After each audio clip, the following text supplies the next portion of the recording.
Hello, and welcome to episode 7. Today I'll be covering black holes. So what are they, how are they formed, and how do they behave? Let's start off with a star. Imagine a star that is much greater than our sun. At the end of this star's life cycle, it will stop producing energy in order to grow in size and illuminate the sky. I won't go into too much detail about how they produce the energy or how this energy is used to make them grow in size. However, with this loss of energy and the star's high mass, the star will eventually collapse in on itself due to its own mass.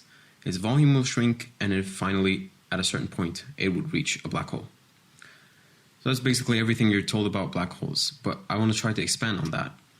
Black holes are a lot more dense and massive than anything in our universe. Hence, they curve space-time the most.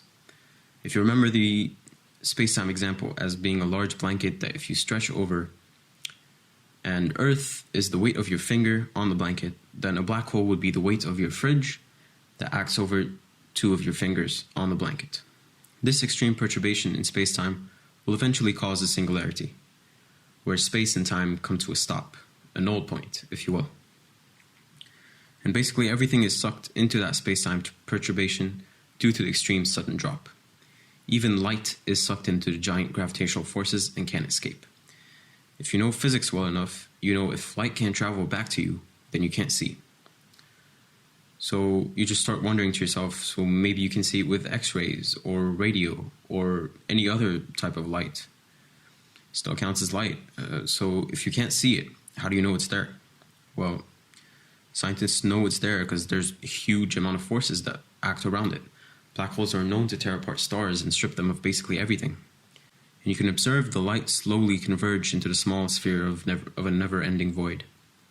So if a black hole is literally just a dark pit in space-time, if you keep filling it with more and more stuff like stars and planets and galaxies, doesn't it eventually fill up? We know that there's a singularity at the end of it, so there is a limit to how massive a black hole can be.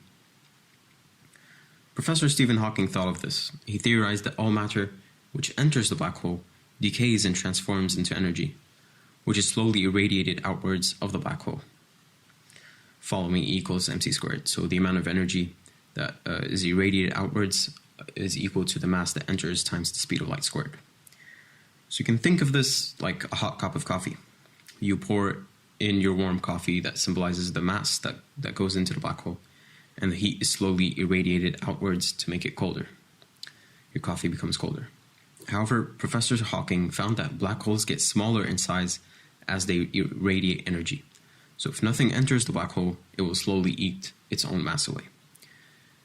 That's pretty much it. Thank you so much for listening. I will see you guys in the next episode.